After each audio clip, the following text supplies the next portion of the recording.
This is the Tom Barnard Podcast. Listen live weekday mornings, 8 to 9:30, or anytime you like as a podcast on the Tom Barnard app at tombarnardshow.com or wherever you get your podcasts. You horn tootin', man. That's all I got to say. I was going to go with this voice all day, but because I usually raise my voice a little bit to be on the show. But should I just do it in my real voice today? I like it. Yeah. I called you here today for a bit of bad news. I won't be able to see you anymore, baby. You know what? I actually ran into Barry White once at the Minneapolis-St. Paul airport. Mm-hmm. Had to weigh about 4 bills. And he's walking along. He's wearing a leather hat, a mink coat, and not one, not two. Well, 2 on each arm. Of course. It's like, okay, Barry, whatever. I always did like his music, though. Very, very good music. Yeah. Barry White is like one of the classic R&B kings. Yeah. I'm a huge fan of R&B, man. And we talked about this morning, I heard California Love on the way in. It's the only rap song I ever liked because it's very positive. There are probably other ones I'd like if they're I just don't like this. I've got the biggest joint in town and they all want it. Yep. Like, whatever. Yeah. Blow it out your ass. That's all I got to say. I don't understand this headline today. As effects of flooding continue, Governor Walz authorizes Guard to support communities. Isn't that what the Guard does? Yeah, like they're all just sitting around like, hey, should we go help with the floods? No. Walz hasn't given us the okay to help anybody today. Like, what do you mean? Boy, somebody told me Sush went after Walz big time last week. Really? I love Sush. Actually, the way this thing kind of worked out, Joe has a very, it's not, I don't know if it's called a political show, but that definitely has a political edge to it. Mm-hmm. And then you got SKOR North, which is very, very high on the sports and all the rest of it.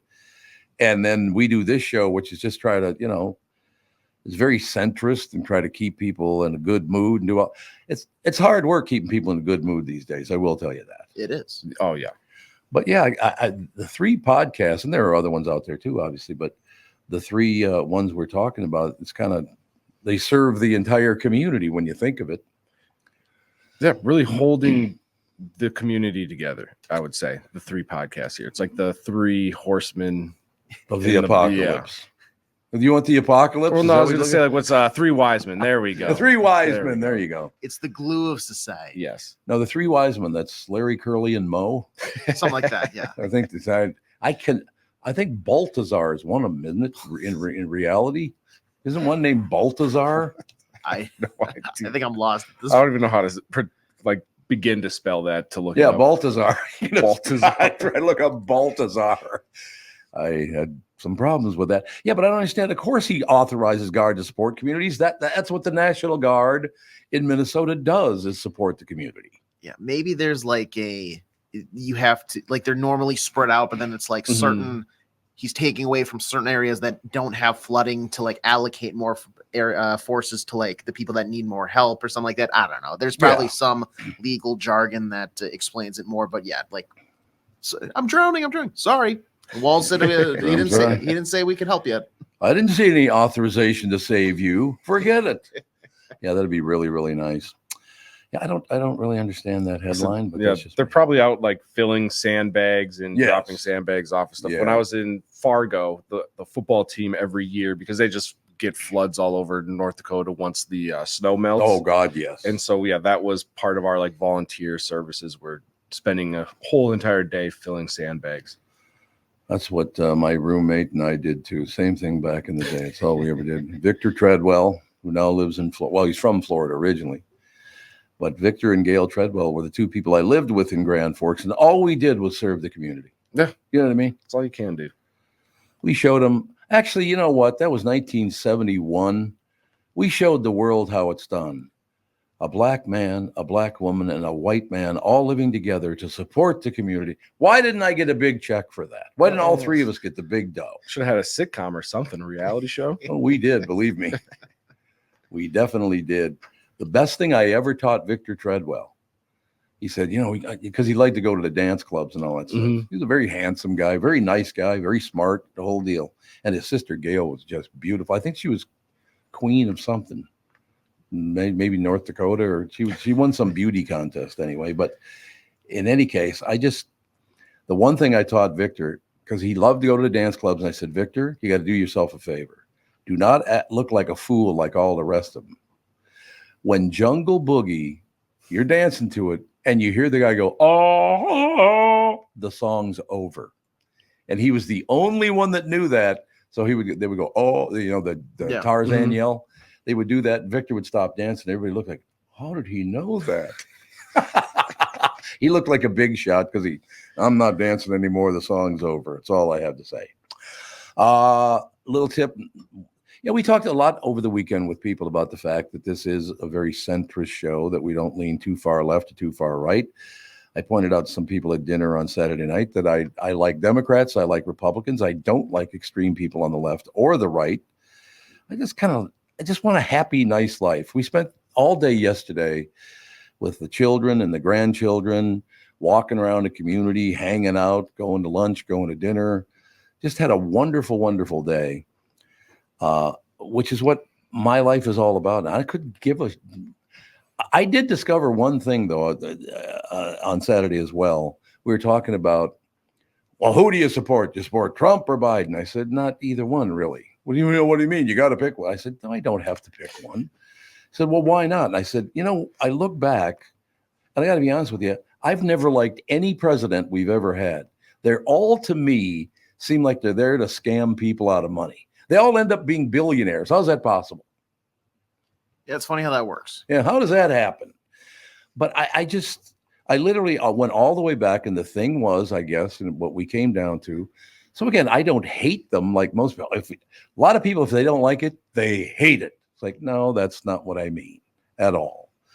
But we went all the way back to when I was 8 years old, and JFK was elected president, and he was the first Catholic, and I was in a Catholic school, St. Joseph's in North Minneapolis, growing up. So it was a very, very big deal, and my mother was all excited. He's a Democrat, obviously. He gets elected president of the United States, first Catholic ever, and of course Biden's the second, so nice representation. But when I discovered as a 9-year-old boy that Robert Kennedy too, but JFK, John F. Kennedy's father, was involved in the mafia, that was it for me. It's like, they got gangbangers. Well, they weren't gangbangers then, or gang members, helping him get into office by buying. What city did they buy out again? The mafia bought votes in the city to make sure he won, to go over the top. I can't remember. I don't remember what it was either, but it doesn't matter. I just don't. If you want to be president, I don't like you. Does that make sense? Yeah. They all have the same overarching personality traits that make them good for running for president, but maybe not the best type of person to hang out with. I also discovered something over the weekend that I did not know. My friend Bob, who started Tommy Bahama. Mm-hmm. You guys ever wear Tommy Bahama? I've never worn it, but I know a lot of people who have. Okay. Well, the reason I bring this up, because it was pointed out to me and I didn't believe it, but I looked it up, and you can look it up too if you don't believe it.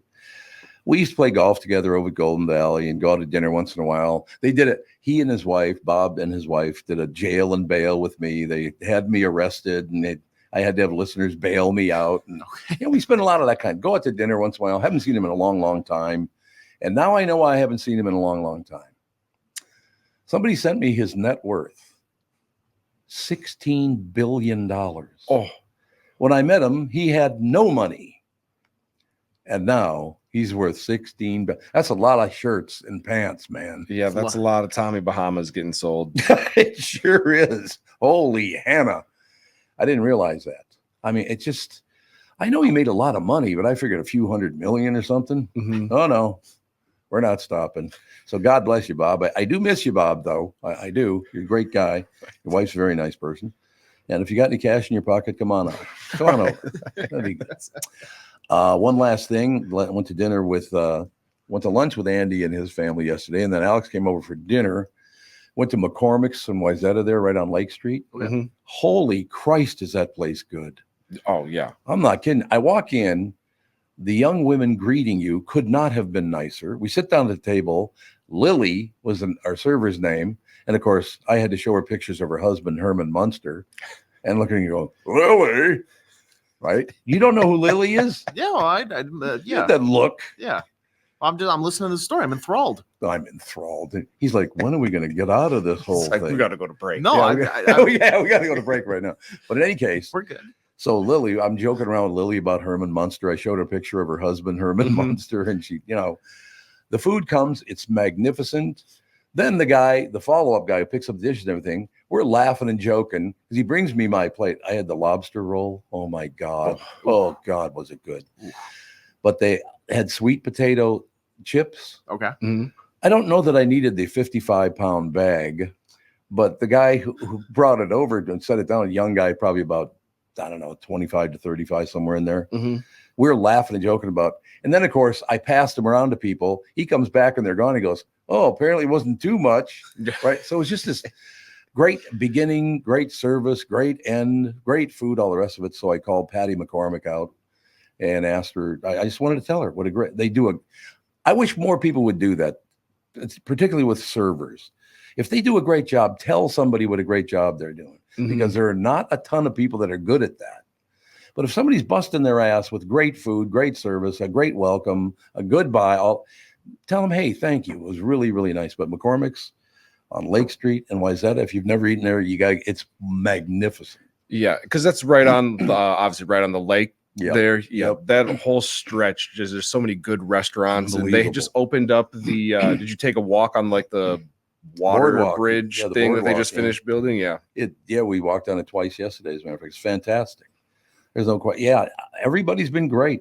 Listeners out there, they say hello to me walking down the street, which is nice. We got that covered. Okay, now we don't need to go to Phil because there's no time for him. Yeah, we can skip over. Just skip over him. I thought, don't tell him I said this. Okay. But I thought he did a good job last Friday. It's about time he did. It's about time he stepped up. He's really rebounding from the whole Twins jersey fiasco. Yeah. But yeah, great weekend. I hope you guys have a great weekend as well. Yeah. Oh, yeah.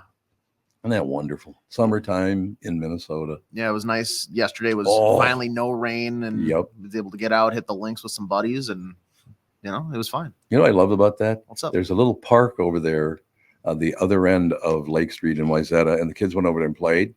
What was their favorite thing? Running through the sprinkling thing. Oh, yeah. So okay. 10 days of rain wasn't enough. I still want to get wet by running through this. Yeah, but that's different. When the water shoots up from the ground, that's different than falling from the sky. It's a whole different. That's when it's fun. Yep. They had a ball. We'll take a break, be right back. Phil will join us right after this. K&L Surplus and Ammo in Lino Lakes is my choice for firearms and ammunition. Jim, the owner, is one of the most knowledgeable people in the business and has great selection of all brands like Benelli, Tikka, Beretta, and SKB, of course. I know that hunting season is a ways off, but if you're thinking about getting something new for the upcoming season, now is actually a great time to start looking. The advances in rifle and shotgun technology over the last few years is amazing. If you're using something that's more than 10 years old, you might be missing out on better performance, better results. I got to believe that is true. A 10-year-old, actually, I think my 357 Magnum's probably about 30 years old. I should probably maybe I'll get a bazooka. Oh, you're breaking into my house? Here, welcome. Walk out with a bazooka on your shoulder. What do you think? If there's anyone that can help you get the right gun for hunting this fall, it would be Jim at K&L Surplus and Ammo. I know I've met Jim. He's a great guy. K&L Surplus and Ammo is on Lake Drive in Lino Lakes and open Tuesday through Saturday. Call them at 763-757-2614. You can also visit them online at www.klgunstore.com. When you need someone to listen, a lawyer you know and trust. If you've never been in an auto accident, it's hard to know what to expect from the insurance adjuster. Here are some tips. 1, if they taught you about whether or not you should hire a lawyer, it's a good sign that you probably should. 2, it's illegal for them to give you any legal advice. They aren't lawyers, and they aren't licensed to practice law. 3, if they tell you that everyone involved in the accident is at fault, they're wrong. This comes from the belief that you're at fault for just being on the road. That's nonsense and not supported by any law. Finally, remember that friendly adjusters are often just gaining information. They want you to do most of the talking so they can file their report. I'm Mike Bryant from Bradshaw & Bryant. I hope you're never injured in a collision. But if you are, don't sign anything until you've talked to us. Find Bradshaw & Bryant, personal injury attorneys at minnesotapersonalinjury.com. Seeking justice for the injured. Bradshaw and Bryant. Just had lunch with Michael Bryant last week. It's good to see him. I hadn't seen him in a while. So little tip of the cap to Michael Bryant, Bradshaw Bryant. Mike Lindell, another pal of mine, and MyPillow employees want to thank listeners for all of your continued support. Thank you. They're having an overstock clearance and new product sale right now for the best prices ever when you use promo code TOM, and you get free shipping on your entire order. Get 50% off the MyPillow 2.0. Also get 50% off the brand new flannel sheets that just arrived and won't last long. 6-pack towel sets, only $29.98. Take advantage of the free shipping on larger items such as mattresses and mattress toppers. 100% made in the USA, on sale for as low as $99.99. Matter of fact, everything is on sale. From the brand new kitchen towels that have the same technology as the bath towels that actually absorb dog beds, blankets, couch pillows, and so much more. To get the best specials ever, go to mypillow.com or call 800-516-5146. Use promo code TOM, and you get free shipping on your entire order. So call 800-516-5146 or go to mypillow.com and use promo code TOM. You're listening to the Tom Barnard Podcast. And now, ladies and gentlemen, excellent job last Friday interviewing Scott and Katy. Hell of a story. Once again, Phil, the thing that I sat back and watched you and Chris Egert and Bob Sansevere talk to them. And of course, Tevin and AJ had questions for him as well. The one thing I loved about that whole thing is people sit around now. It's like, oh God, my life sucks and everything's terrible and I hate everybody. And wah. Yeah, why don't you be told you got stage 4 prostate cancer and then find out your son has killed himself? Yeah. I mean, to go through what they've been through and to be as nice and genuine and sweet as they are, maybe we could take a lesson from that. Yeah, and take action. You know, if there's something you can do, you can either sort of push back against whatever it is. Here I am now gleaning life lessons and giving them to the audience. But yeah, there's something powerful about, because you know, bad things are going to happen in your life. Some people get the worst part of the deck. Other people, you know, bad things are going to happen in varying degrees, and you have really one way to handle it. You can respond back in some way. Yep. And then you get to choose how you respond back. Now, I don't know if I would choose to ride my bike around the entire perimeter of the United States. Yeah. I love how somebody asked him, so physically, you know, how'd you hold up physically? Oh, pretty good. There was one little thing. And she's like, one little thing? You got 7. You went head first off your bike and needed 7 stitches. Yeah, you know, there's a bump in the road. Yeah. You know? They are wonderful people. And what I really like is because Katie's known Catherine for like 20 years, known her for a long time. But the great thing about them is if there's a Catherine and there's a Katy and there's Tom, I am going to get picked on. That's just how it is. Just how get used to it. Gotta get used to it, man. So I checked yesterday. Twins did win yesterday, correct? Yeah, another series win. Let's go. But apparently Cleveland has been hot because I see they're now 7.5 back instead of 5.5 back. Yeah. So Cleveland right now has the second. No, they have the best record in the American League. Best record in the American League. Unbelievable. By percentage points, they have the best record in the American League. And they also have the third best run differential. If you're looking to see, sometimes you can see if a team is fake or not. If they're, they're in first place, but they're getting outscored on the season or something. Sure. But no, Cleveland. Yeah. I mean, it's amazing, man. That team every year they got a 26-man roster. You haven't heard of 20 of their players, and they still find a way to win 90+ games. But the Twins did pass the Royals in the standings a few days ago. Mm-hmm. And the bats are going. I'll tell you what, they got a couple guys in AAA right now, too. Matt Wallner has like 18 home runs for AAA St. Paul. And then Brooks Lee, they started playing him at second base as sort of foreshadowing because they already have a third baseman and a shortstop with the Twins. Yeah. Second base is open, so he's their second best prospect. So they have some reinforcements on the way. I don't know. I know you kind of bailed on this Twins team during the third inning of the first preseason spring training game, Tom. That's true. But I'm kind of in on this team. If they make a trade for a pitcher, they've got some interesting bats. So I'm still very much interested in this team. See, the problem that I have is I love that team so much. I take it very personally, and I shouldn't. I understand. I do. I love the Minnesota Twins. Always have, always will. I want them to win every World Series every year. What's wrong with that? See, I think the math is hard for you because Little you tough. get personally, emotionally attached to I do. 162 regular season games, Yep. about 30 spring training games, and then however many playoff games there are. So this is why you should invest your emotions in the Gopher football team or the Vikings, because it stings for it's like the Gopher football team. It's going to sting for like 12 games, and then the rest of your year, you're fine. You know? It'd be nice if I could stand the coach, though. Oh, you're out on PJ. Oh, God. Row the boat. Don't you blow it out your ass. How about that? How about winning some games? How about that action? PJ. You know, I literally, the first time I saw his name, I thought his last name was Fuck, because the L and the I kind of banded together. It's like, that can't be his real name, can it? Oh, it's Fleck. Okay, never mind. So you're not rowing the boat, Tom, is what you're saying. I'm not big on rowing the boat or any of that kind of stuff. You're not bringing your oars to the stadium to...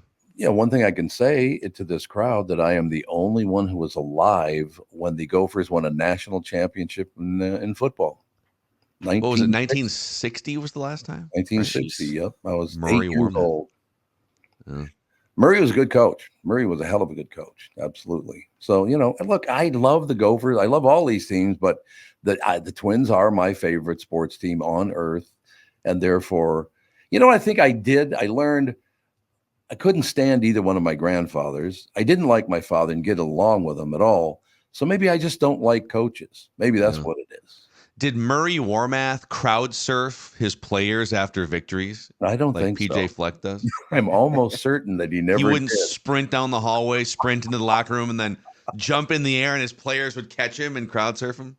I still love the fact you haven't won a damn thing, and you get paid, what, $60 million in your contract? What is it? It's I don't know what the duration of the contract is, but it's several million a year. Yeah, it's like 5 or 6 or something. For what? Well, they're handing out coaching contracts to anybody now. I mean, you have JJ Reddick, who had a podcast and got hired to be the Lakers head coach. So yeah, the requirements to be a head coach in sports is real low. That's an interesting one. Yeah, the Lakers made an all-in push to hire the UConn coach away, Dan Hurley, who's won back-to-back college championships. And I say all in. Kentucky tried to hire Dan Hurley away from UConn. And I think the Lakers offered him less money than he said no to Kentucky for. But anyways, it was a public courting of, we want to hire Dan Hurley as our coach, and Dan Hurley turned them down. And then they had to sheepishly turn back to JJ Reddick. That would be embarrassing if you're JJ Reddick and you know that you're the second choice of the Lakers, Yeah, no question about it. But you know what? People's egos do alter, so they somehow talk to themselves, well, this was actually good for me. Yeah. People talk themselves that bad news is actually good news. Yeah. They do. It's true. Which is good. He's going to wind up. I saw somebody talking about this morning on one of the national shows. So he's taken this job. It's his first NBA job. And you've got LeBron James on the team, and it's the Lakers. So everyone's going to expect that you win a championship because LeBron James and Lakers, but they are nowhere near one of the best. They're not as good as the Timberwolves, for instance. So it's going to be probably a short run for old JJ Reddick. Yeah, I think you're probably right about that. I got to ask you guys a question.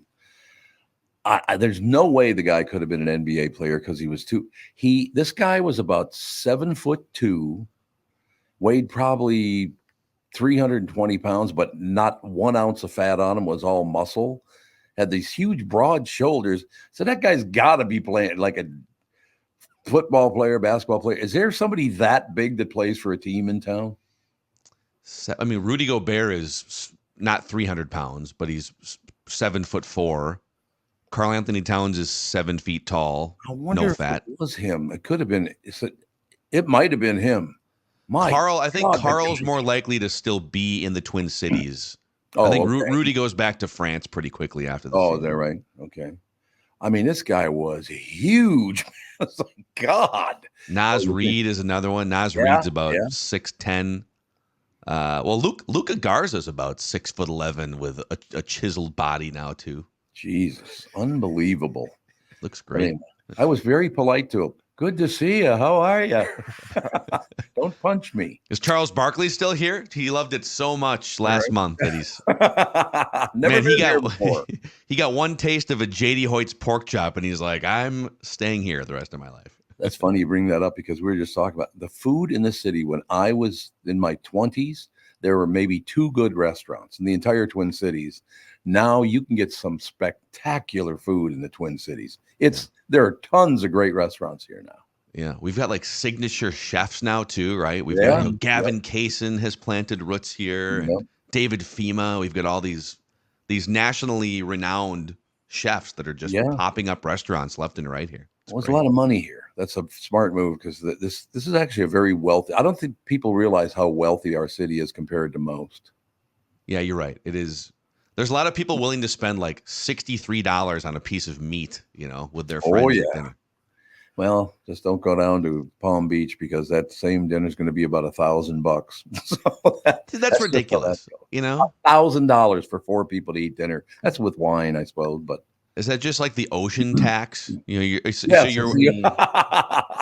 exactly what it is, the ocean tax.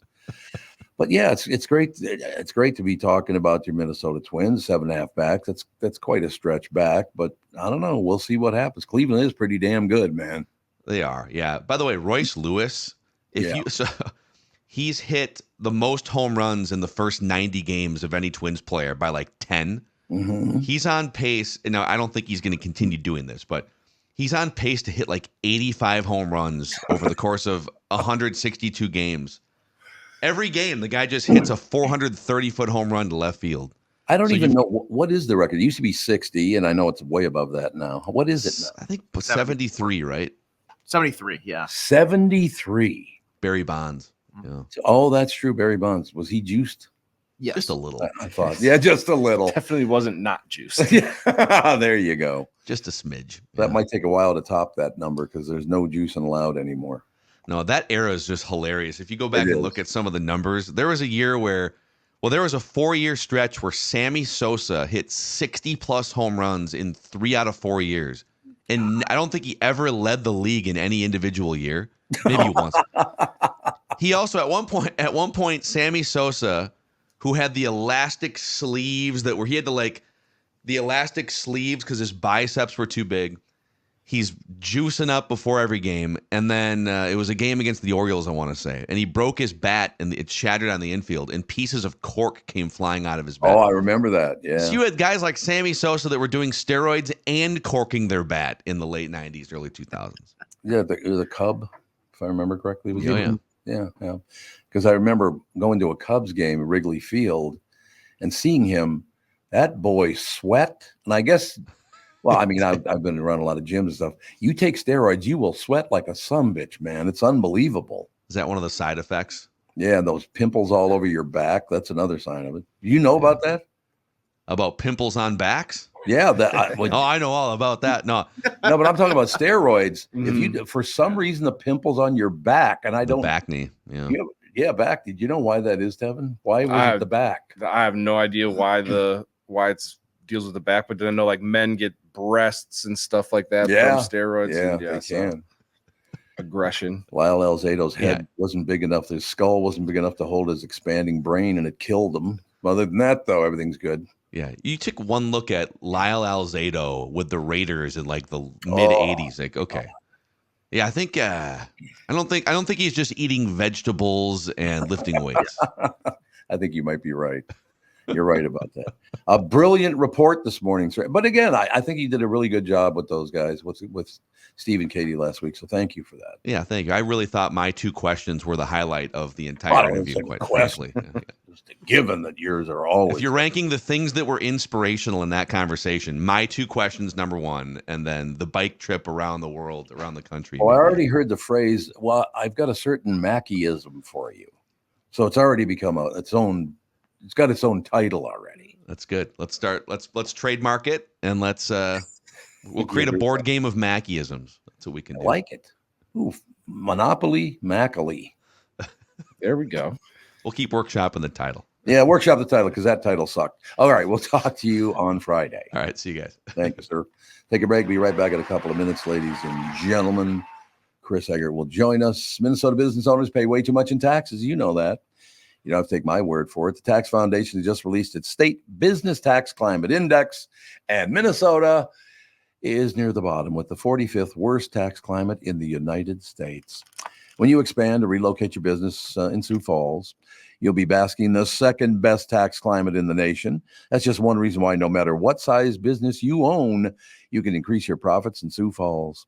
We've got the proof at SiouxFallsDevelopment.com. Here's the deal.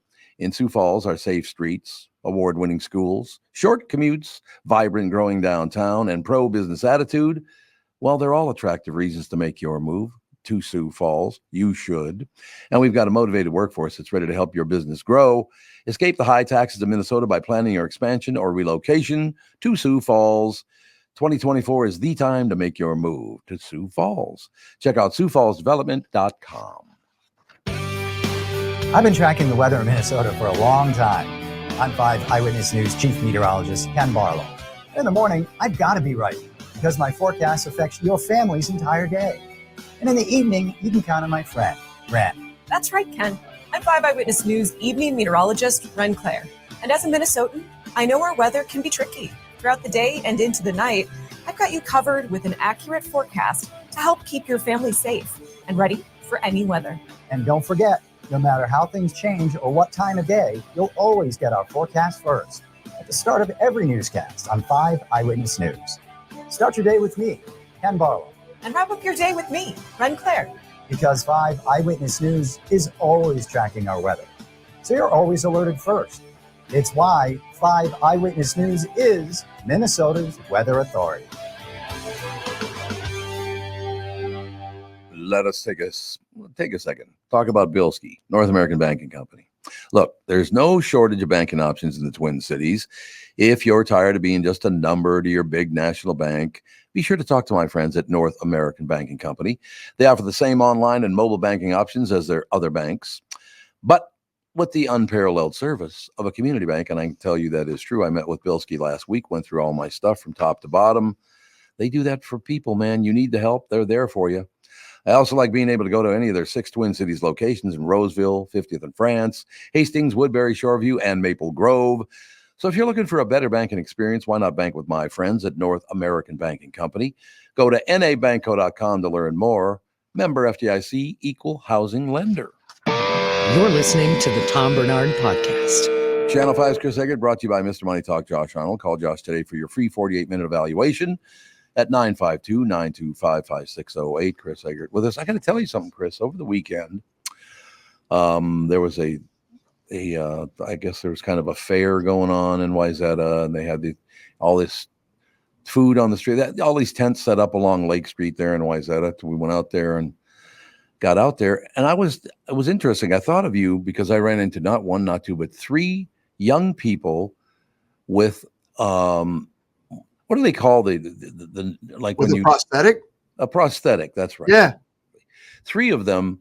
And what's so amazing about that, and I thought it was really cool, one young lady looked to be about maybe 25, very pretty young woman, and she's wearing shorts, and she's got the prosthetic cooking, and a couple of guys, same situation. And I just thought it is so cool that nobody even cares anymore. I think prosthetics have been around long enough, because I remember back in the day when it was like what they used to call a wooden leg, I think is what they used to call it. Well, and it was a wooden leg. I mean, it's evolved a lot. But those things, I mean, because I noticed all 3 of them, they didn't limp. They did, because with a wooden leg, people limp like a son of a bitch. I do remember that. There was a guy in my neighborhood who had one. But that technology has come so far. You got to love that, huh? Was one of the people, was it Courtney Godfrey from Fox 9? Could have been. I don't know. Brown hair. Did she have 2 little kids with her? Yeah. And how old is she? She's a little older than what you said, but she looks a lot younger. Very pretty. Yeah. Yeah, that's probably her. That was probably. I bet we all know each other in this club. I can identify all people with limb loss anywhere in the western suburbs. I'm joking. It's so cool now. It's just part of life now. I love that. Yeah, no, and I think I will say that the rise of the Paralympics and sort of the popularity in that has sort of increased the visibility a little bit. And I think the more people see it and the more it just looks like, any other thing. So that's good. Yeah. No question. I mean, that one prick over there in Australia with 2 fake legs had to kill his girlfriend. Well, listen, I mean, somebody, a killer's a killer, regardless of whether or not they've got their limbs, right? What was that guy's name again? Oscar Pistorius. Pistorius. There you go. Oscar Pistorius. Mhm. What a prick. Chris, you should get one of those little blades. Yeah. I have one. Do you? You do? Do you ever wear it? Yeah. Yeah. Well, you wear it for running, and it's only, they're very specifically, there are different feet that you attach to your prosthetic. And so the blades that he had on are extremely springy, and that you can't like use that for normal walking around. Or I'd be like,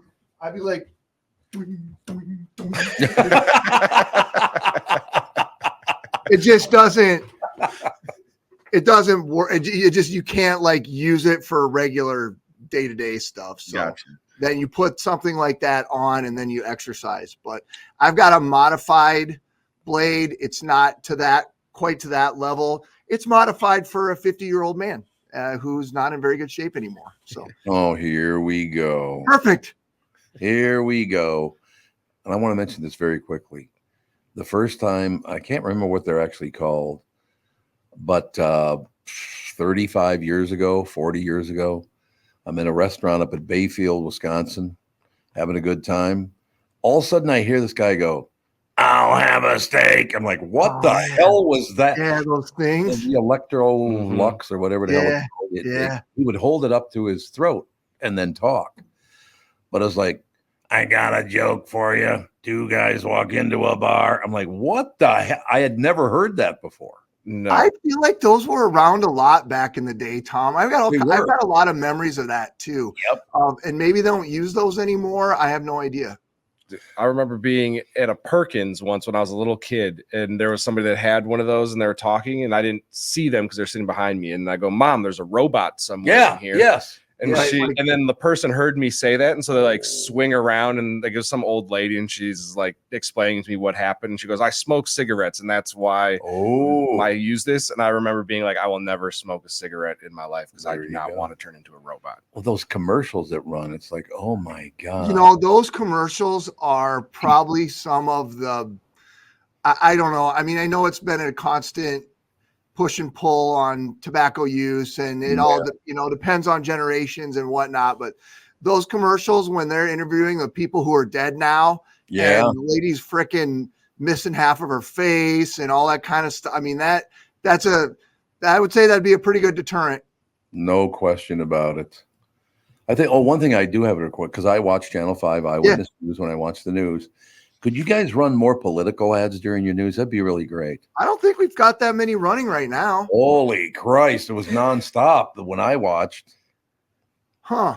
I was paying attention this morning. I didn't think they'd really started. I mean, just wait. Oh, God. Oh, yeah. But, it's everything. Honest to God.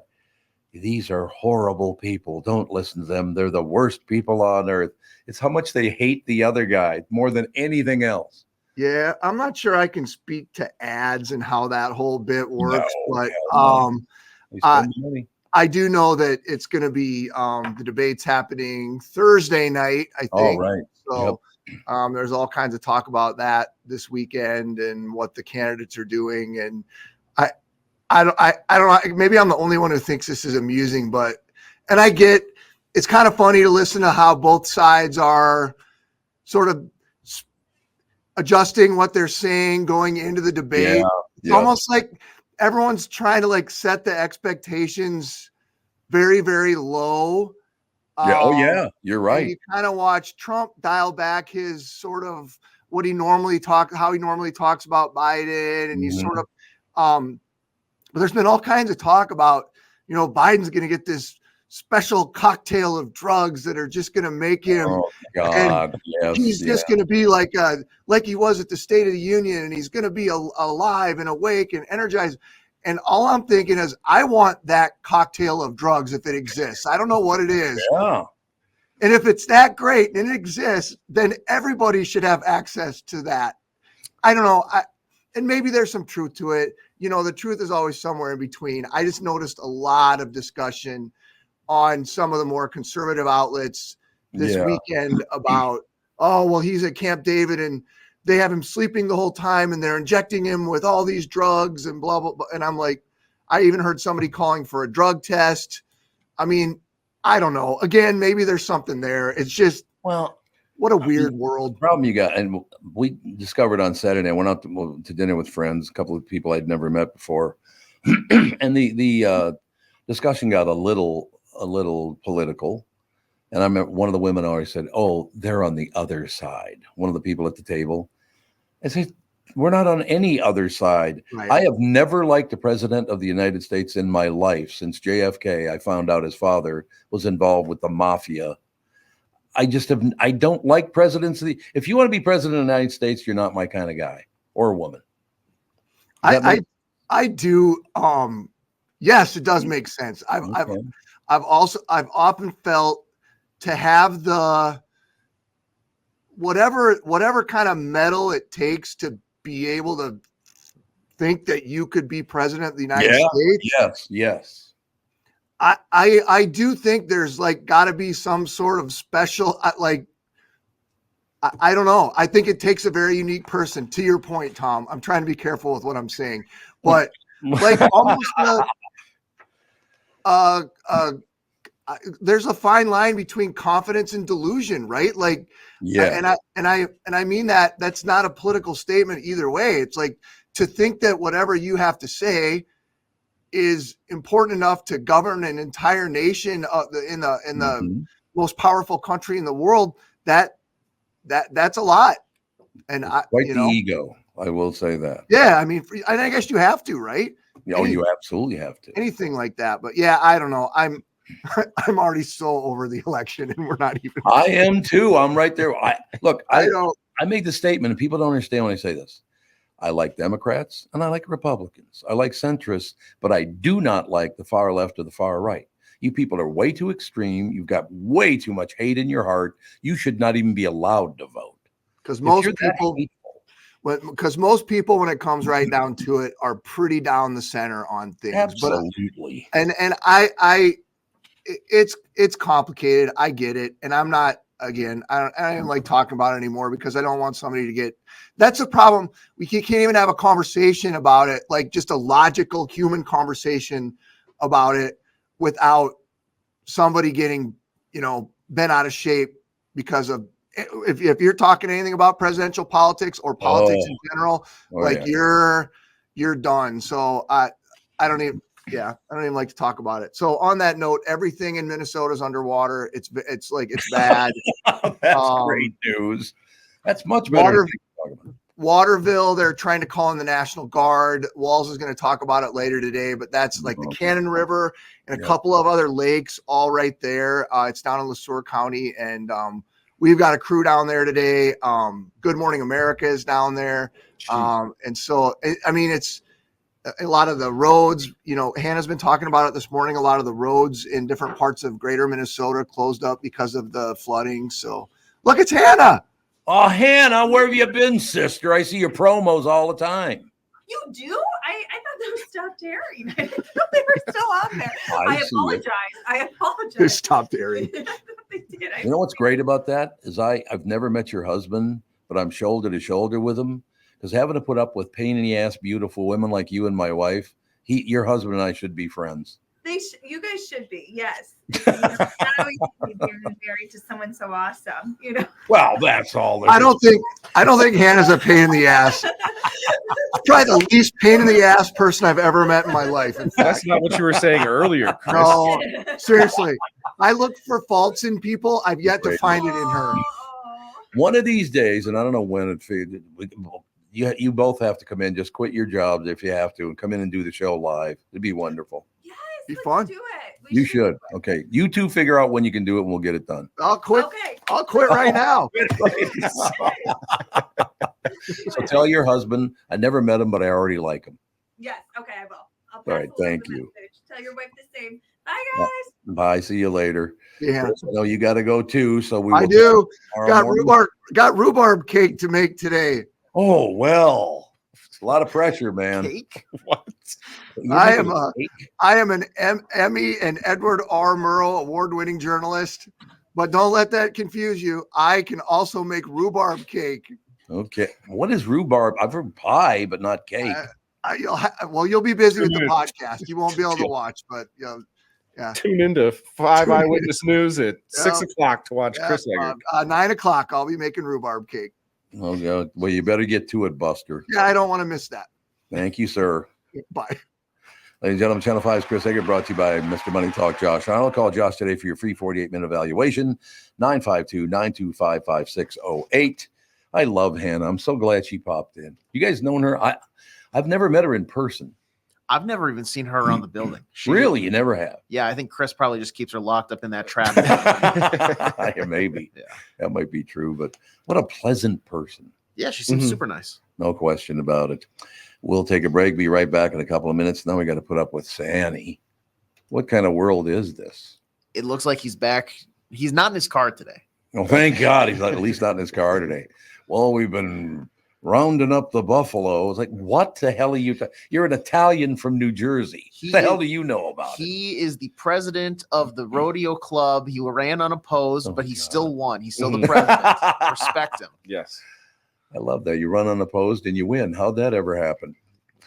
All right, Tom Barnard here for Livia Weight Control Centers. Now is the time to get a jump on summer. You could lose up to 20 pounds or more in your first 8 weeks of Livia Way. When you join Livia, you'll receive a personalized and doctor-recommended program tailored to your unique needs, goals, and lifestyle. Livia's amazing team of registered dietitians and nutritionists will guide you every step of the way. Join Livia today and get your first 8 weeks free. And I talked about this last week, but I want to bring it up again because it did piss me off in a way, but it taught me a lesson. So I would weigh myself at home, and then I would go on Thursdays, go to the Livia Center over there in Edina, and I'd weigh in, and I weighed 2 pounds more than I did that very morning. And I mentioned this to you guys last week, but I'm having a hard time adjusting to it because I found out basically where I was weighing myself. It's the exact same scale, but where I was weighing myself, apparently it was a little more giving than the current place where I'm, weighing the new place that I'm weighing myself. So I would go in and get weighed at Livia, and every week I would weigh two pounds more than I did that morning. And I'm like, what the hell is that? Well, I found out their scale was right and mine was wrong. So without a blink of an eye, I gained 2 points just because my own scale was lying to me. What the hell's that? Explain it to me. I don't know. I'm deeply upset. That's all I'm saying. In your case, join Livia today and get your first 8 weeks free. Visit livia.com. That's LIVEA.com, or call 855-GO-LIVIA. And Livia is now offering GLP-1 medications. Quiet the food noise and see accelerated results by summer. Visit livia.com or call 855-GO-LIVIA. Start your weight loss journey now and get a jump on summer the Livia way. Is that text you're sending so important that you missed your turn? Is that text you're sending so important that you ran the red light? Is that text you're sending so important you didn't see the ball coming onto the road or the child that followed? Hi, I'm Mike Bryant from Bradshaw & Bryant. When you take your eyes off the road for even 4 seconds, your vehicle travels 100 yards. That's the entire length of a football field. If you absolutely have to text, you need to pull off the road somewhere safe and do it from there. Texting and driving is against the law and can cause serious injury or even death to you and others. Now that is important. We hope you're never injured in a collision, but if you are, please contact us. Find Bradshaw & Bryant, personal injury attorneys at minnesotapersonalinjury.com.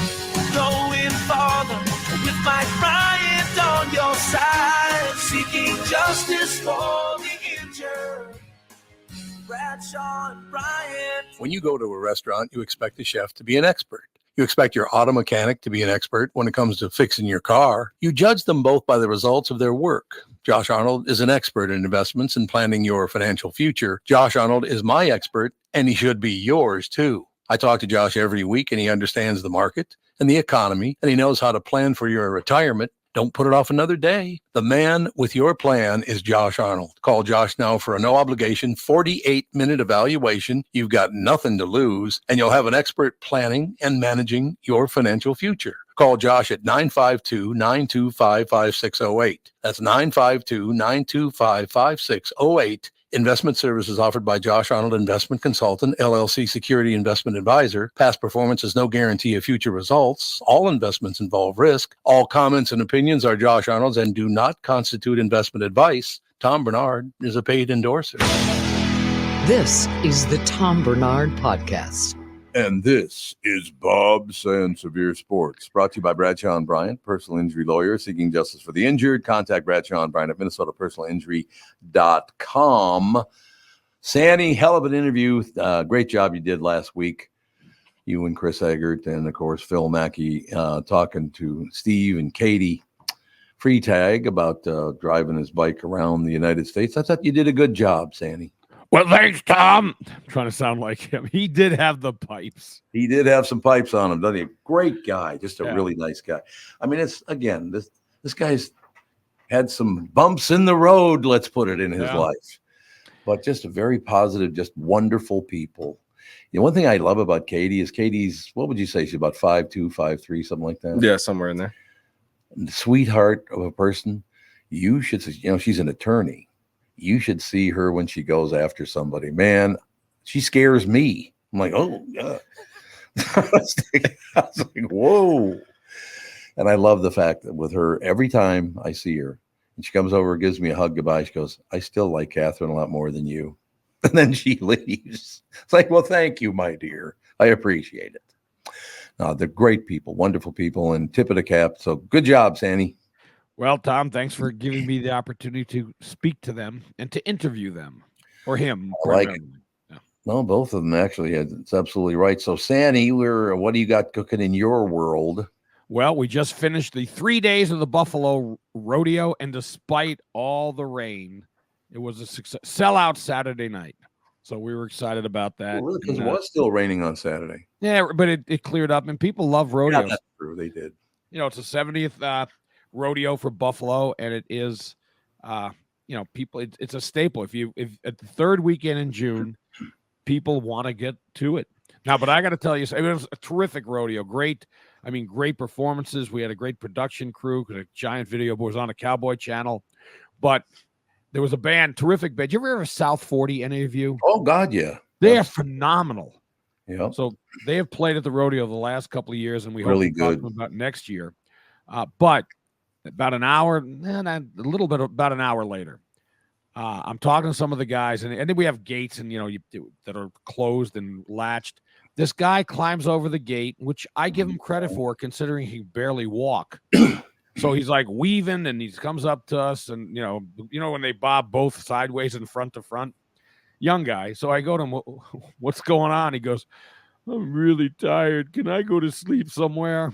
But that's what I mean, we don't have a place to put you. And he goes, will somebody take me home? I live in Annandale. I said, well, look around. These guys are drunk too. None of them can drive you. So I said, where the band was, South 40, there were still people milling about. So I said, why don't you wander over there? Maybe somebody's heading in your direction. So he went there. We had to tell him, we told him go right. He had a little trouble with direction, right and left, but then he went right, found his way, and then he started walking. Like, apparently nobody had a ride for him, so he walked out of the main gates, and he was heading toward the road. So he did sit down, but the fact that he headed toward the road had me worried. He had a black shirt on. I call the non-emergency police number, and within moments, 2 cop cars show up. Tom, what I'm about to tell you, I was stunned. No, these cops were phenomenal with him. They treated him with great respect. Really? They said, do you have friend? He gave him the name of a friend. So they called a friend who was at a bar downtown, and they said that they'd send somebody to pick him up. In the interim, I said to him, you really should take a breathalyzer to know just how drunk you are. Tom, within nanoseconds, like how I don't know why people do this. Hello, who is it? No, hold on. Now, so within nanoseconds, the cop had the breathalyzer. It's like imagine somebody quick draw with a gun. He was faster than that getting the breathalyzer out. Getting the breathalyzer going. And the guy goes, because when I kept telling him, you gotta do this so you know where you are, and he goes, I don't want to be criminalized. And criminalized. The cop said it's okay. You're not, you did nothing wrong. So if you do, but sir, you can refuse. You don't have to do it. And then the cop starts taking out. He goes, "This is the way I'm scared." And then but then he do it. Now I don't want, because I say guess what he did. It may be, you may go way high, but it was impressive the number he blew. Just throw out a number to think about. I've guessed 0.13. There were a bunch of us. We were all throwing out numbers. What is it? 0.08 is 0.08. Yep. Yeah, I thought so. I'm going with 0.20. Well, what about the rest of you other guys? I'll go 0.11. I'm gonna price is right, Tevin, here. I'm gonna go 0.12. Tom was closest, 0.177. Oh my God. I said to him, you should be dead. Jeez. Because he was like, I think he was a little proud of the number. But here's what these cops were phenomenal. They actually, because his friend didn't show up, they took him to where the friends were. So they were wonderful. Yeah, I mean, you know what? They treated him the way anyone would want. He wasn't driving. There was no car to drive. But they treated him with respect and did a great job of handling it. But the fact that I was, more than twice the legal limit. So, Sandy, I got to ask you a question. Yeah. Because I did it once. Oh, no, I didn't do it once. I think you and Trainee had to do it because Hamilton wouldn't let me do it. Didn't you drink a lot on the air and then to do a breathalyzer? Wasn't that you? It wasn't me. Oh, I thought it was you. I don't know. Tom, I drank in Duluth, and quite honestly, I only drink in competition. Never lost a beer drinking contest. Oh, there Probably you go. I don't drink so much beer, and I could open that throat. One of my favorite lines I ever did. Dave Hamilton. Easy, Tevin. Tevin's like, yeah. Easy, Tevin. So Dave Hamilton was a guy who hired me at KQRS 40 years ago, and he was the program director and this, that, and the other thing.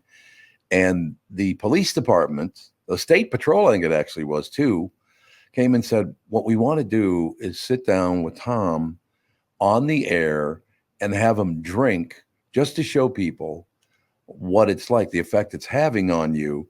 So we'll be on the show with you, Tom. You'll have a drink. I don't remember the period. I think it was like a drink every 20 minutes or something like that. Something like that. And so we didn't end up doing it with me. We did it with somebody else. And the reason we didn't do it with me, because Hamilton said, there is no way I'm letting you on the air when you drink, because when you drink, you're too big a prick. I'm like, well, thanks, Hammy. I really appreciate that. Oh, I could just imagine you taking a caller. You son of a Let me just tell you something. And that was at a time, I think, when you had to hit the button to make sure nothing bad got out of it. Yeah, that's right. I did. You might have been missing that button at the time. There is a button. I know there's a button somewhere. Son of a. So, yeah, I don't know that. I mean, nowadays, I don't know that they'd let you get away with that. Yeah, probably not. The drinking on the air. Probably not. You're probably right about that. But so what else is going on in your sports world? Anything good? Your Twins. How about you? I know you've talked about it already. Pablo Lopez, six perfect game through 6, but still 3-0 win. It was a bad team, obviously. Yeah. But you got to beat the bad teams. You do that, and you'll be in better shape. They are second in in the division, but Kansas City's fallen off. But Cleveland's won 5 straight. I know. So they're not really making up much ground. They are not, unfortunately. They're 7.5 back, and you would have thought with that little run of wins there that would have been better. Cleveland's got the best record in the American League, or all of baseball. Is it the American League or all of baseball? Well, I would have to take a quick check, but I mean they're playing lights out, and you know what though, the Twins are they're about due for that slide. I know you had to bring it up just to drive. They're not. They're just. It is. We talked about it even like a week or two ago. I don't remember a Twins team ever that was this streaky. No, I agree with you. And then they just fall apart. Good point. I mean, it's a great point, Bob. They're very, very streaky. Let's win 7, then we'll lose 8. It's like, what are you doing? Well, the other sports thing I want to mention, there's a story out there about the Timberwolves may draft Bronny James. Why? Just for the name? I mean, if you had his statistics in college, he was a backup, And you wouldn't even consider drafting. It's like when the Gophers hired Richard Pitino because his father had name recognition. Yep, it's true. I mean, and also, you want to talk about an overbearing father. Do you really want LeBron James storming up and down your court? No. Screaming, put him in, put him in? No, you do not. All right, Sandy, we'll have a good day, and we'll talk to you again later this week. As you know, I live for that moment. I do as well. Yeah, Sansevere Sports brought to you by Bradshaw and Bryant, personal injury lawyers seeking justice for the injured. Contact Bradshaw and Bryant at minnesotapersonalinjury.com. We'll be right back.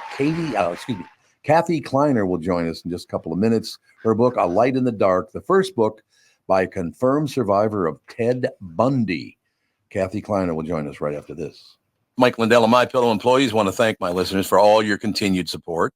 To thank you, they're having an overstock clearance and new product sale right now for the best prices ever. When you use promo code TOM, you get free shipping on your entire order. You get 50% off the MyPillow 2.0. Also get 50% off the brand new flannel sheets that just arrived and won't last long. 6-pack towel sets for only $29.98. And take advantage of the free shipping on larger items such as mattresses and mattress toppers. 100% made in the USA, on sale for as low as $99.99. Everything is on sale, from the brand new kitchen towels that have the same technology as the bath towels that actually absorb dog beds, blankets, couch pillows, and so much more. To get the best specials ever, go to mypillow.com or call 800-516-5146. Use promo code TOM, and you can get free shipping on your entire order. So call 800-516-5146. Go to mypillow.com and use promo code TOM. The past several years have been the craziest in the history of the car business. The pandemic, supply chain, and chip issues, all causing extreme inventory shortages that led to, well, predatory pricing. Some dealers charge thousands of dollars over MSRP. We never played that game. I'm Jim Paul of Valley Buick GMC. We knew that would leave a bad taste in a customer's mouth. More importantly, from an integrity standpoint, it was just wrong. So what about the current market? You know, inventory and pricing. Valley has their best inventory in years. Really all the Buick and GMC models. Even the previously hard-to-find Yukons, HD pickups, and Hummer EVs. Plenty of deep discounts. Many with factory rebates and low-interest financing. Then it's a good time to buy? It's a great time. We're welcoming our previous customers back, as well as anyone else that felt the treatment just didn't feel right the last time somewhere else. Valley Buick GMC in Apple Valley and Hastings, or valleycardealers.com. Car buying without the bad aftertaste.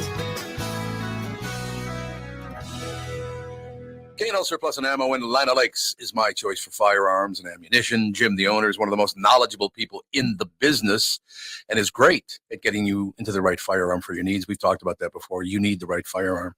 Jim's a guy who can get it done for you. K&L Surplus and Ammo now carries Benelli shotguns that offer enhanced performance, amazing reliability for uses ranging from waterfowl hunting to skeet shooting and more. I highly encourage you to stop in, talk with Jim and the rest of the K&L Surplus crew.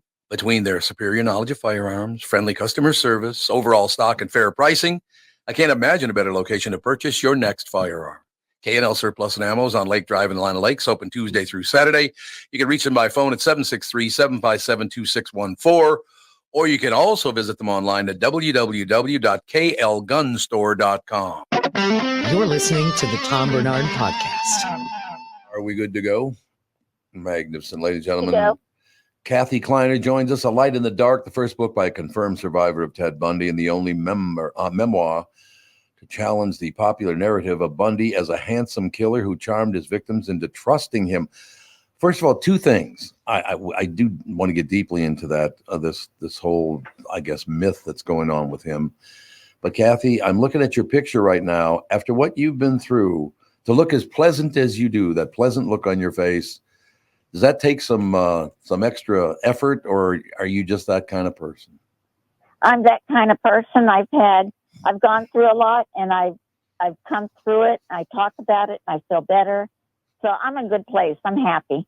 That's so wonderful to see. What a lesson. And, the whole thing is just amazing to me. A Light in the Dark. Tell me about the book, Kathy. It was written with my co-author, Emily Lucchese. She was wonderful. But my book tells my story. I've had breast cancer when I was 32. I was attacked by Bundy at 20. And when I was 13, I was diagnosed with lupus. I had experimental chemo and lost all my hair. So these are the things that set in my background that I wanted to overcome. I didn't want to I didn't want to be sad and feel bad about it. So I've overcome my adversities, and I think by talking about it and sharing it was one way I did that. And one day I was a victim, and then the next day I've been a survivor. And I can survive it, and other women can survive things, and men that they're going through and they don't know they can. They need to understand they have a strength, and they need to use it. No one can take that away from them once they find it, but they just need to use it every day if it takes that to feel better. Well, Kathy, it's a great example for other people too. We're in an era right now where everybody just hates everybody. If you don't agree with me politically, I hate you, or I hate you this, and all this anger and hatred. We had some people in on Friday, Steve and Katy Freitag. He found out he had prostate 4 cancer, and he biked around the circumference of the United States during that. And they found out that his son had killed himself, found out he's schizophrenic. Then you come on the very next day, the following Monday, and you've been through hell and you have nothing but a positive attitude. Can we get, maybe you should all go on tour and show people how you really should live your life. Be happy. Why do you want to be so miserable, right? Right. I mean, every day, I go out and have the sun on my face, and I look at the trees and down to the leaves, and then I look down and see the bugs, and this is life. This is what's going on in life. It's not sitting home and feeling sorry for yourself. But when I hear of someone with stage 4 prostate cancer, that's big. To me, that's something big. And there's a lot of people in that situation. But when I took chemo, I had 9 months. All I had is 1 chemo. And when I got through that one, I had 1 more chemo session. And it was hard for me to look at the big picture with 9, but I could do 1 at a time. And I found that through life, if you break things down and do it 1 at a time, or take baby steps, that you can move on easier. What a story. Kathy Kleiner, the book is called A Light in the Dark. She survived because a car headlight flashed in their room and spooked Ted Bundy. I mean, how did he approach you in the first place, Kathy? I was asleep in my bed. My God. He did that. Most of his women, he didn't approach from the front. Okay. They were easy targets. He killed them in their beds, most of the women, or else he walked behind them and hit them with a crowbar. And once again, he didn't bring people to them. He went to a park once and asked for help to do something, and that woman followed him and later was killed. But he just, he attacked me in my bed because that's what he did. And if he hadn't been scared off by that light, I'm afraid how many women he could have killed in that sorority house. How did he get into the sorority? I'm assuming we're talking maybe not the middle of the night, but after you had already gone to bed and you're asleep and all the rest of it. How did he get in the house in the first place?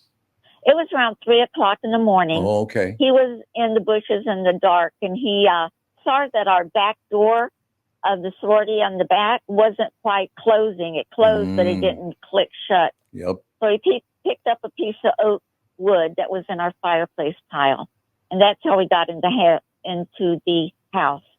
And then he went to the front of the parlor and went up the stairs, and that's when he began going in rooms and killing people. Kathy, was it ever explained to you why a guy like that? And I do like the fact that you talk about, he's this handsome guy, and you argue that point that he was so charming and so handsome that's why the women fell for it. But you don't believe that's true. No, I don't. If you read the stories and you understand the women that he killed, I do highlight the 32 women that we could find, and I talk about them and who they were and what their dreams were. And I wanted to tell about them to bring light to them, their story. And he just went behind their backs and killed them. He didn't approach them as a good looking, person that they would like to go out with. He just did it in the dark and behind their backs and in the bed as he attacked me. This is amazing. So before he even came to you, he had already killed 2 women in the house. Is that right? Yes, when he came up the stairway, he on one side, the first side, he opened the door, and it was Margaret Bowman's room, and he attacked her and strangled her and killed her and put the sheets up over her chin so it looked like she was sleeping. Right. He crossed the hall and went to the next room, which was Lisa Levy. He attacked her with a spray bottle. He did all kinds of stuff to her and then beat her and left her for dead. And then he walked across the hall again, and that was our room that he went into. Unbelievable. So was it just a murder thing, a sexual thing, a combination of a few things? Did they ever figure out what was wrong with this guy? I think it was more of a rampage. I think it had been a couple weeks since he had killed anyone once he moved to Tallahassee, and he just couldn't handle that. He was someone that needed to kill. In his personality, he was just a paranoid and couldn't be normal. His friends said they thought he was creepy and couldn't go through a sentence and had trouble with education and just a total loser. And that's why I think he would have gone in and killed more women if he hadn't been taken out of the house, if he hadn't run.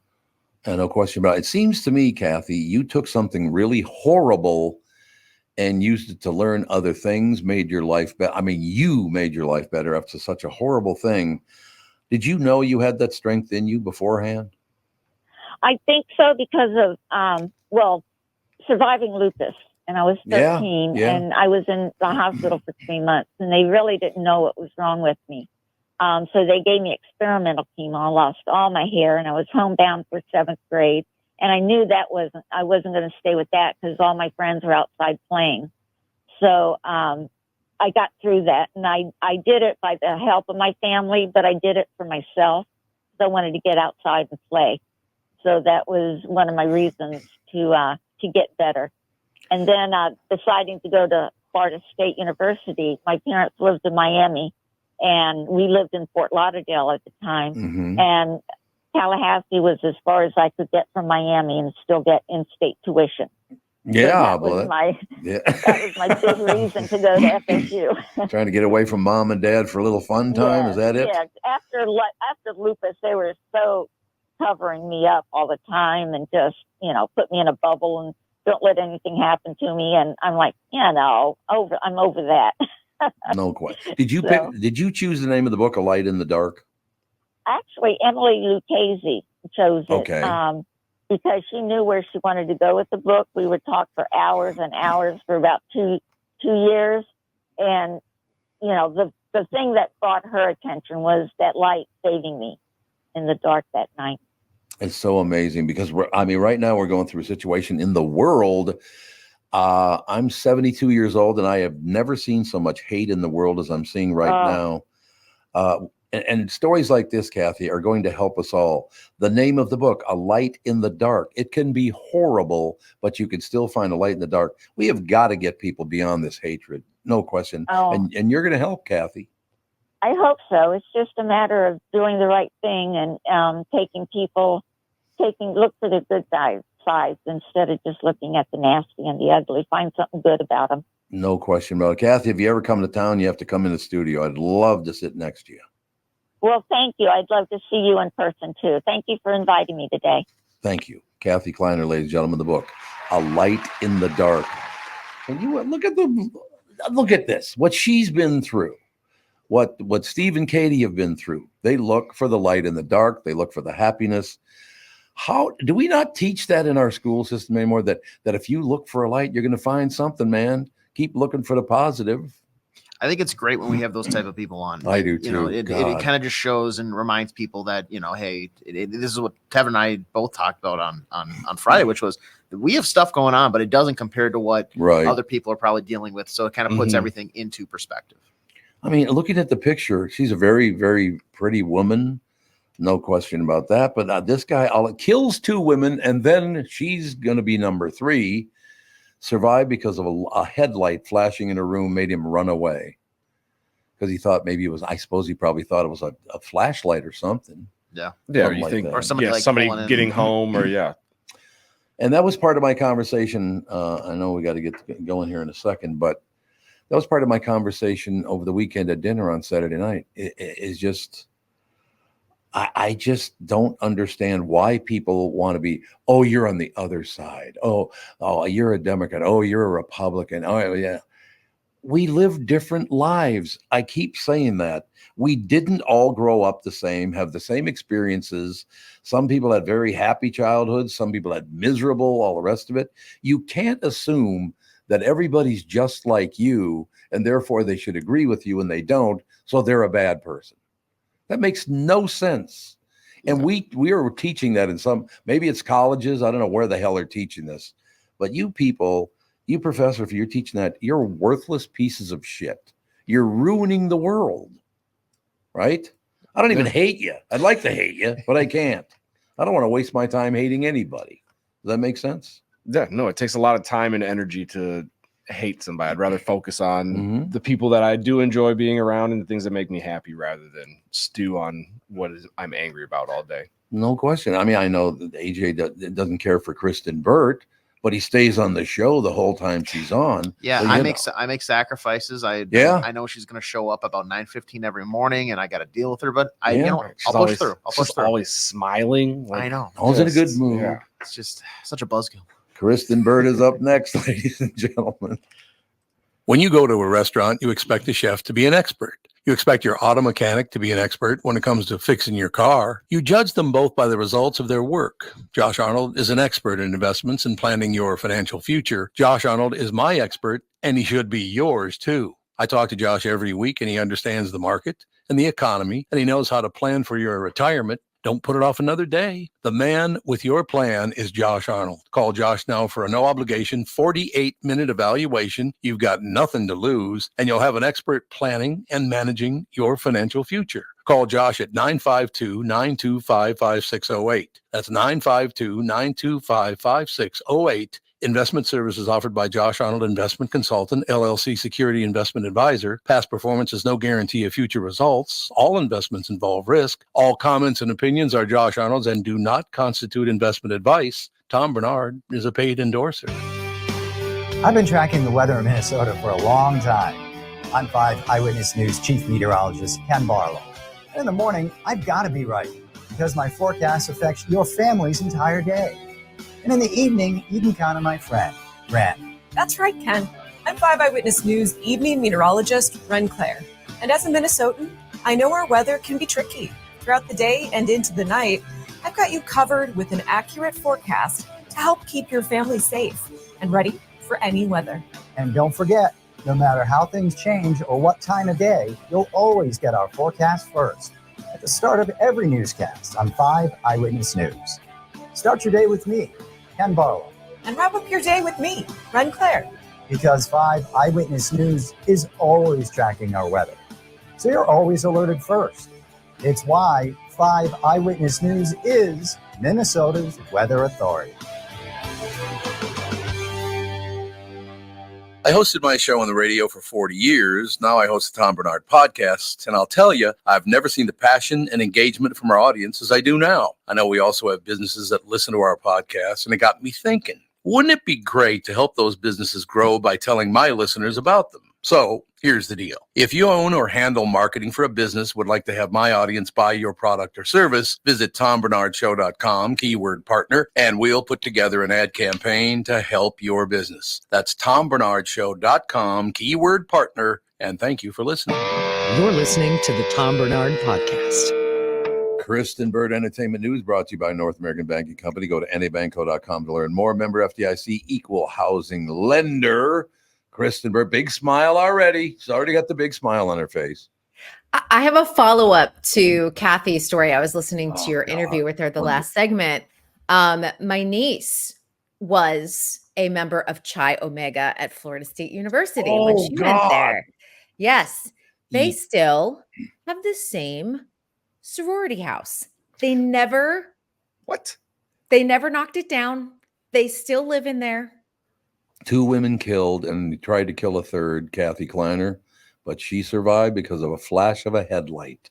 Yeah. Well, people still sleep at that same sorority house. Oh, my God. I don't know how I'd ever get a wink of sleep. So I think they've reconfigured like the layout a little bit, if I'm correct. I'll have to ask my niece that. And then she lived at the sorority house, but they've also built a a house behind the original house, and that's where she lived, I think, her senior year. But crazy, right? Yeah. I will not. Was it? I was trying to think of the name of the comedian that was on the show the day they discovered. What was that asshole's name in Wisconsin that was killing all those people and bringing their organs home, putting them in his refrigerator? The making of a Jeffrey murderer. Dahmer? Jeffrey Dahmer, yes. Kevin Neely, that's who it was.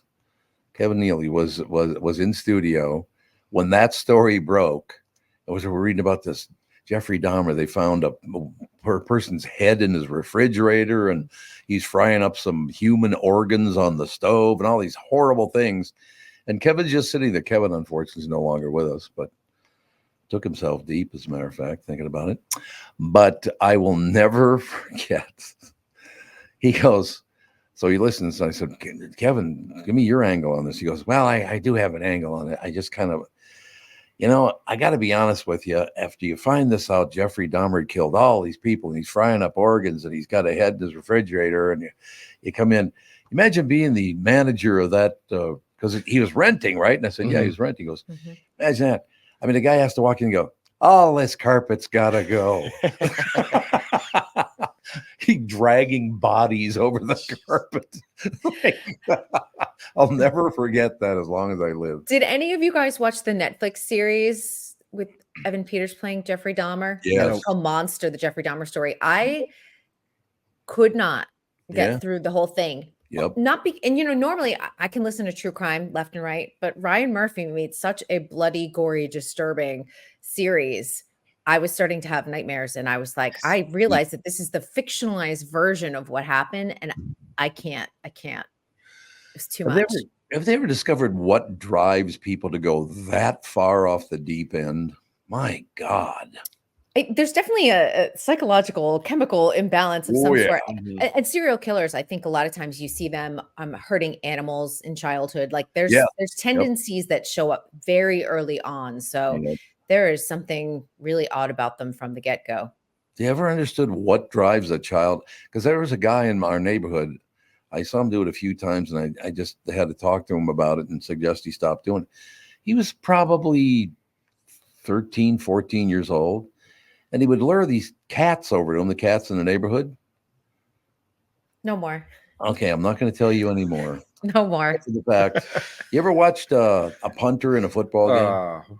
No, no more. No more. Okay, no more. There was a meme this weekend that I saw, and someone was like, if I see a Hollywood dog killed in a movie, like you're distraught for like weeks, but you're like, but then I can watch Dateline with 27 serial killer murders. That's kind of true. There you go. And that's, I mean, honestly, no, I feel for any family going through, anyone who went through like the Bundy murders or the Dahmer murders. It's so much to take in, but even animal abuse is another thing that just hurts my heart. Yeah. Well, and especially in today's world where serial killers will get a documentary made, and there was everybody, talking about how attractive Ted Bundy is or whatever else. So to survive and then now see those people get like romanticized would be a whole nother level of trauma. It's very strange. I had to be like, he was the handsome serial killer. That's the good thing about him. Like, it's weird how we paint people in certain photos, and they've done atrocious things and things that you don't even want to think about what the victims actually live through. You guys got to look for this, and we're going to have to play it after Kristen leaves the show because I don't think she's going to hear it. But way in the early days, I would say in the late 80s, early 90s, there was a serial killer in Minnesota. And he used to leave messages for the cops on the phone. And I am not enhancing or embellishing anything. He would call, and there are recordings. If we could find one of those recordings, it'd be unbelievable. Is it Harvey Kerrigan? I think it was. You found that already? Yeah, he's nicknamed the Want Ad Killer. The Want Ad Killer. He used classified ads to lure his victims in the 1970s. So it was the 70s. It was that far back. But Kristen, here's how he sounded when he would call somebody. Go, don't talk, just listen. Oh my God. It was really creepy. Is that him disguising his voice? I guess. I was like, but my God, really? Oh God, that serial killing thing. I just don't understand how you get that. Don't you have any buddies go, hey, you know what, Ted, you're going a little too far off the deep end here. You better dial her back.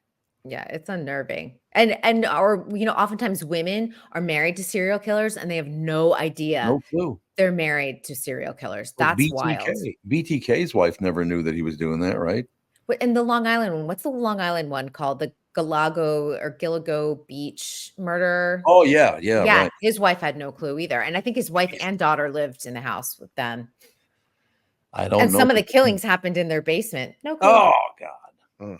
That guy just died, by the way, last year. Oh, did he? Yeah, he was in the Oak Park Heights prison. Oh, and he yes. died March 6th, 2023.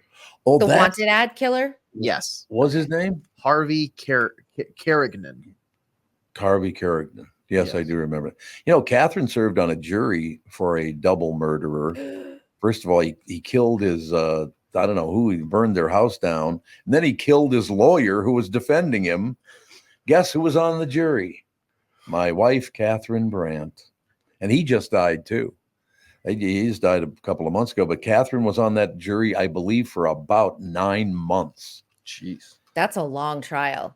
And guess what happened when he was sent to prison? Like I say, he's dead now.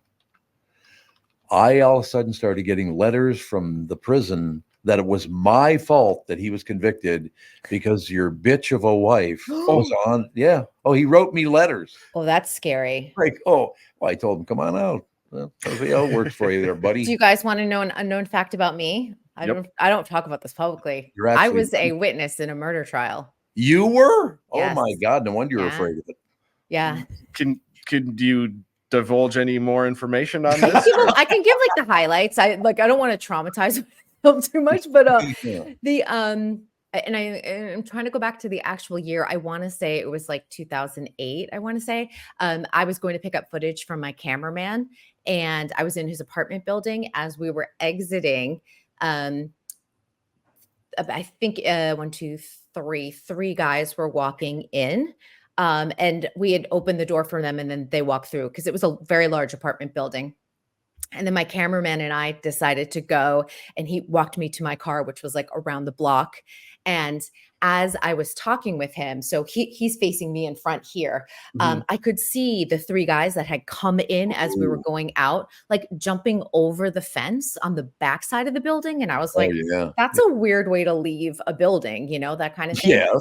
So later, my cameraman who lived in that building was like, there was a murder like while you were here. And I was like, oh my God, it must have been those 3 guys. Must have been those 3 guys. I go, didn't you see them? Because they had parked behind my car, go figure. And then they like squealed out. And I was like, it had to have been them. And then of course the news that night, they were showing footage, and I could see the camera footage of us exited the building as they came in. Yeah. And it was a drug deal gone bad, of course. But I did call the police, and I did testify in 2 trials. 2 of the guys were tried together and one separately. And one of the defense attorneys was Christopher Darden. So I was cross-examined by Christopher Darden from the OJ trial, which was a very strange and surreal situation. Well, it's kind of weird that you happened to be coming out of the building after you just said there was a drug deal gone wrong. That's why you left the building.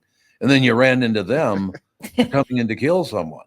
No, That's what I took away from it. No, that is not it. Oh, it's not. You weren't involved in a drug deal gone bad? I was not involved in a drug. I was trying to get tape for my reel from the red carpet that I had done. You get air quotes. Yeah, but that's honestly, weird. I'm not going to lie. It was a very traumatizing experience. God. Very stressful. And like I would have the mother of the victim coming up to me and like, thank you so much for doing this, which of course, but she's like sobbing, you appreciate it. But then at the same time, these guys were on the run for a really long time, and you just didn't know if you were in danger. And then the first trial, he was found not guilty. The DA was not great. I'm not going to lie on that. Yeah. I had my own issues with him, and he eventually went to jail on some other charge because go figure, he got arrested again. And then the other 2 were found guilty, but it's not an easy experience. I'm not going to lie. Isn't it really hard to picture in your mind? I know it is for me, and that's why I'm asking this. I don't know what it would take for me to want to murder someone. I mean, I can't. It's not even in there any place in little nook and cranny. No, and I think it's like, for that situation too, it was intended to be a robbery, and then someone fights back, and then someone gets a little too trigger happy, and then away it goes. So I had a couple of friends that got into an argument, then got into a fight on the Broadway Bridge over the Mississippi River in Minneapolis. These guys were friends, but they were hammered. One guy thought he had killed the other guy, so he picked up the body and threw it into the Mississippi. Ugh. Well, the guy wasn't dead. Then when they took him out of the river, he was dead. So the guy wasn't even dead when he threw him in the river. It's like, oh my God. Hey, my high school mates, what do you think? Went to high school with both of them. What a great life I've had. It's bananas. See, this is why I think you should write a book. I probably should one of these days. You Get should. it out there. Yeah, you should do it. You've got a lot of great stories. Can I just call it All the Pricks That I've Known? Yes, I think that would be the great title. All right. How about a little entertainment? Oh, I got to mention something to you. Yeah. Catherine and I only have 6 episodes of Endeavor left. It's a British police drama. That show gets better. The episodes are an hour and a half long, which they do in England. They only do 3 episodes a year. They're an hour and a half long. That is one of the best shows I have ever seen. And now we're coming into season 6 and 7, I think, of the final 2, or 8 and 9 or something like that. But the boys are not getting along again. So if you get a chance, start at episode 1 and go through it. There are 9 seasons, I think, total. But my God, it's a great show. I hate to be losing it. Well, you have 1,000 other shows to finish, so you're good. I do have 1,000 other shows. You do. There's no question. There's a lot of great TV out there right now, no doubt. There is. Did anyone, I'm dying to know because this became like a hot topic this weekend. Did anyone wind up watching the Netflix documentary on the Dallas Cowboy cheerleaders? No, I did not. It's called America's Sweethearts, and it kind of continues. If anyone knows, there was a CMT used to do a series about trying to make the Dallas Cowboy cheerleaders team. But I think that, they took a break and Netflix picked up the series. And I think that the Jones family who owned the Dallas Cowboys thought like, we're going to be on Netflix. This is like big. It's splashy. Everyone's going to watch it. Yeah. Okay. So you have his daughter, Jerry Jones's daughter, Charlotte Jones, is like, the girls don't earn very much, which they don't. They earn about $400 a game. Which came out on social media this weekend. And by the way, game day is anywhere from 11 to 16 hours. And they earn about $12 an hour per rehearsal. Jeez. So, and she's just like, but they get tied to a brand. They get to join a sisterhood. So she's selling all of these things as she lives in her, multi-million-dollar home. Her dad's a billionaire. I mean, they own this incredible empire. And I was like, this moment I was listening to her talk, I'm like, oh, this isn't going to go the way you think it's going to go. And of course, all weekend long, it was the discourse about how little cheerleaders and dance teams make. And they are required to do a lot of work. And I know people will be like, well, they're not the same as football players. And we're not asking them to make $15 million a year, but people are asking them for a living wage with benefits. Cause a lot of these women are working multiple jobs. Some of them are like, I'm an orthodontist by day and a Dallas Cowboy cheerleader by night. This should be a full-time job because it's requiring full-time hours during the season. And the Jones are probably thinking, oh, maybe we shouldn't have done this docuseries. Yeah, maybe it shouldn't have happened. Yeah.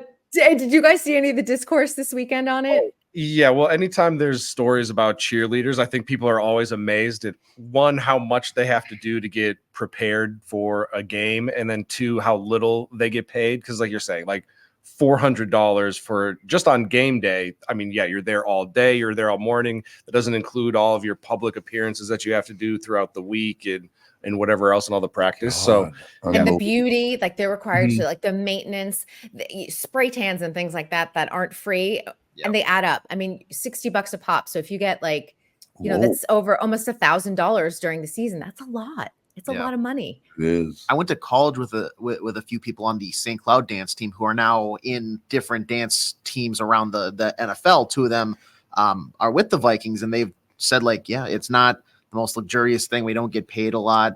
It's like you said, Kristen, it's a lot of commitment. And then also you're putting forward some of your own money too for some of the costumes or some of like the travel, like to and from certain things. And it's just like, this is the NFL. How are you not able to afford a reasonable salary and benefits for these people?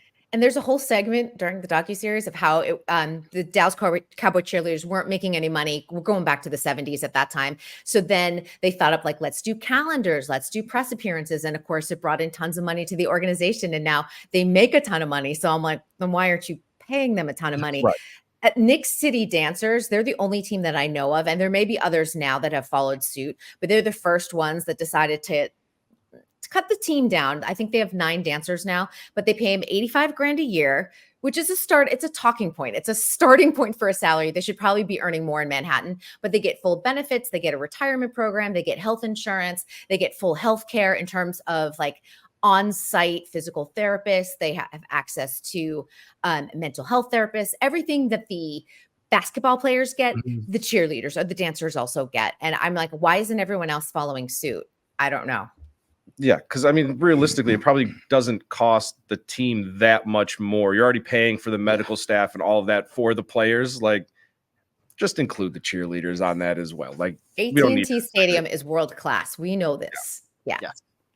So it's an interesting one to watch, and you just realize, like, wow, this is still stuck in like 1976. This whole like mentality of it all. It's wild. Unbelievable. Did you guys ever find that audio? That guy saying, "Don't talk, just listen."